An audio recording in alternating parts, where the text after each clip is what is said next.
રાષ્ટ્રીય સ્વતંત્રતા પર્વની ઉજવણીના ભાગરૂપે ગુજરાત સરકાર દ્વારા હર ઘર તિરંગા અભિયાન અંતર્ગત વિવિધ કાર્યક્રમોનું આયોજન કરવામાં આવ્યું છે.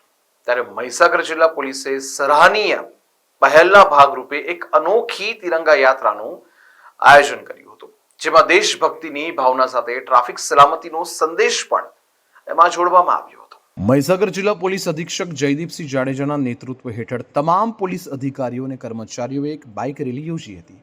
આ રેલી લુણાવાડાની એસપી ઓફિસથી શરૂ થઈને કડાણા ડેમ સુધી ગઈ હતી. જિલ્લા પોલીસ અધિક્ષક જયદીપસિંહ જાડેજાએ જણાવ્યું હતું કે આ યાત્રાનો મુખ્ય ઉદ્દેશ્ય હર ઘર તિરંગા અભિયાનને પ્રોત્સાહન આપવા સાથે નાગરિકોને હેલ્મેટ પહેરવાની અગત્યતા વિશે જાગૃત કરવાનો છે.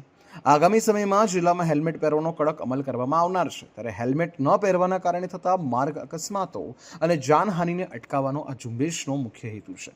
લુણાવાડાથી કડાણા ડેમ સુધી તિરંગા સાથેની આ બાઇક રેલીએ માર્ગ પર લોકોમાં ભારે આકર્ષણ જમાવ્યું હતું અને દેશભક્તિના માહોલ સાથે સુરક્ષાનો સંદેશ પણ અસરકારક રીતે પહોંચાડ્યો હતો.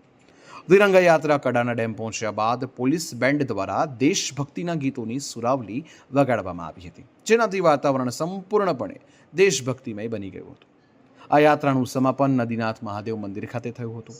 આ કાર્યક્રમમાં દેશભક્તિ અને જનજાગૃતિનો ઉત્તમ સમન્વય જોવા મળ્યો છે. આ રેલીમાં SP Vivek Bheda, DYSP JG Chavda, DYSP Kamlesh Vasava સહિત જિલ્લાના તમામ પોલીસ અધિકારીઓ અને કર્મચારીઓ સહભાગી થયા હતા.